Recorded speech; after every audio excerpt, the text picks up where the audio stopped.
nERD. Welcome back to another episode of the Popcorn Confessional. And on today's episode, we're going to talk about MCU's return to the movie theaters with The Black Widow. It was so nice to see the Marvel theme play in the theater again. I get chills just thinking about it again. Was it good? Did the wait kill it like the other movies that have been delayed for so long? You're just going to have to fire up the Jiffy Pop and meet us in the booth.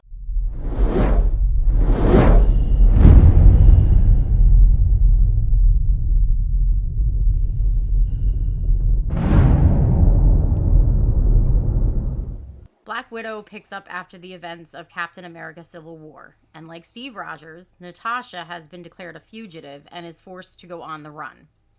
But while she's able to remain ahead of Secretary Ross, she's unable to avoid a ghost from her past, which has found her in the form of a photo of her and her kid sister from when they were children. Natasha finds her sister, Yelena, and they quickly become entangled in a web of mind-controlled widows in this Disney version of a spy thriller.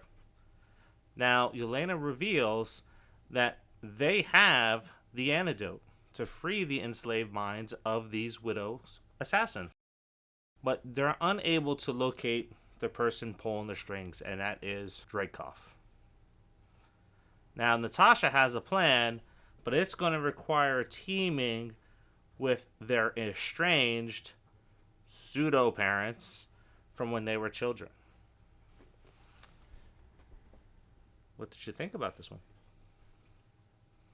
So, I don't think that the time away hurt them, per se. No, I don't because think so either. it's Marvel. I mean, can we just face it? Everyone gets excited when something Marvel comes out. I was really shocked at how packed the local theater was. Even just in our theater that we were in the viewing room we were in, there was a lot of people in there. Yeah, and we went to the last showing. Yeah, we went to a late showing, so you don't really see that, especially in a late showing at all. I love the MCU. Never thought that I would say that. Definitely wasn't anything that I was into when I was a kid. I didn't get into this stuff until I was with him, and he started introducing me to the movies, and I was immediately hooked. I love all of them in the MCU. Black Widow is not one of my favorite characters. I don't dislike her. I guess I didn't know enough of her backstory, didn't really understand it. Of course, this movie gets into that, obviously, which is a good thing because you get to know where she's coming from, where she came from. Now, I like when they do this in movies. The opening was a whole period length of time where they actually almost explain that whole entire origin, which was pretty cool. Mm-hmm. Yeah. I like when they do that in movies. I think that's a good thing. It gives you the backstory that maybe you're kind of missing on a character. But I really enjoyed the movie. I mean, Black Widow is a woman who's kicking ass and taking names, which I think is great. Especially when you're like thinking of like comic books. Most people think men. They think Spider-Man, Iron Man. Like, they're not thinking about the women that are involved. Well, for the wrong reasons they are. Exactly. And you can see that by the way that they're portrayed. With their tight clothes and their big boobs and, brainless. But Natasha's none of those things. I mean, she does have big boobs and wears tight clothes, but she's not brainless. So... But I like the example that she sets for, like, my daughters, because they love to watch the MCU, and they especially love it when the women have the lead role. So, I really enjoyed the movie. And like I said, I don't think that the time away hurt it at all. In fact, I think it may help it a little bit, because I think a lot of people are going to be rushing out to see it. Yeah, I think so too. So, a lot of things going on. Let's talk about the actual movie themes and stuff and that more of the story. This is a spy movie. So I think we've all kind of wanted to see a female assassin for a long time. Colombiana, Rhythm Section, Hannah, Atomic Blonde. A lot of these movies always set up female characters to be an assassin. And then always like, it's okay.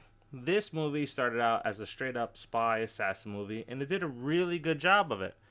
And then it turned into a Marvel movie towards the end. Mm-hmm. But I really appreciated the spy aspect, and there were some influences from James Bond movies in this one here, and I think a couple other films. So it was nice to see that little bit of a difference in the whole Marvel universe. And I think they're starting to toy with the towing the line between R and PG-13 now. Mm-hmm. Yeah. This movie was a hard PG-13, definitely. It was very... Like, a couple of things could have probably have pushed this over into an R section, but they did it good. It's like Cruella. It's a darker story without actually being R, and they pull it off. So while they did say the word shit a lot, they did not drop the F-bomb, which is, of course, what kept it out of the R rating section. But David Harbour, he makes some comments that are more geared towards an adult audience. Mm-hmm. So yeah, there was definitely some stuff going on in there that really pushed it to the edge of that PG-13 rating. And then there was some cool meta moments between the sisters. So making fun of the super pose. Oh, that's gonna be funny. So if you haven't seen it yet, the dialogue between the two of them was just amazing. So there's a lot of meta moments here. It's done well. Not like one of the previous movies we talked about that also had a year off. So they pulled off a lot of things more realistically than that other film. Mm-hmm. And so I appreciated that. And it's funny because you talking about the role model aspect. That comes up in the movie too by her sister. So that was really good. All of the characters, they had a lot of good chemistry with each other. Yeah, I think so. I think so. And the funny part is that Natasha and Yelena, I think they could actually pass for sisters in some ways. Like, they have the same nose.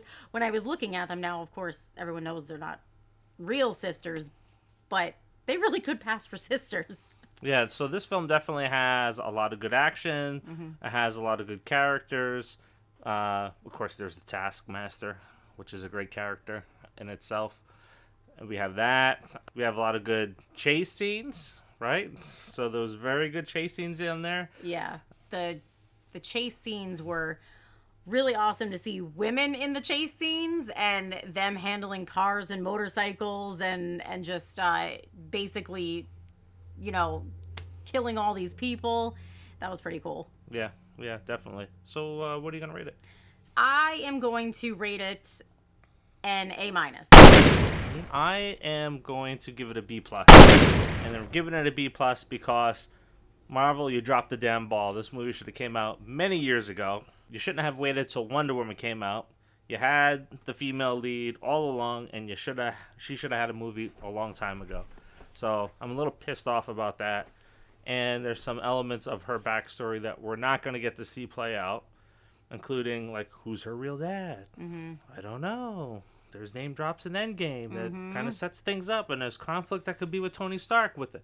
So that kind of sucks. So I think we missed a lot of story here. But I think we're going to get to see a lot more from Yelena and the entire franchise in the universe. So it's a good passing of the torch movie to see her. And it'd be nice to see some of these other characters and see what they do, like the Red Guardian. Does he stick around and have some other parts in other movies? Now we're going to do something different with this review. We're going to follow up this video with a video on an Easter egg that you're going to hear in the movie. So it's going to be a spoiler, and it's going to be tied to Loki. So we'll drop that video after this one. Maybe in a day or so, but you'll see it. Or if you don't want to see it, don't watch it. Yeah, and don't complain about it. Yes. So as always, we appreciate you people watching our videos. Please comment below when you see the movie. Let us know what you think. Jump over to the Facebook group or the Facebook page. Let us know what you think there. And don't forget to like this video. Go down to the subscribe button. Click it. Make sure it's clicked and says subscribed. And hit the notification bell so you get to see a lot more content that comes out, and you get that notification when we have stuff about our shows or more reviews that are coming out. So until the next, see ya. See ya.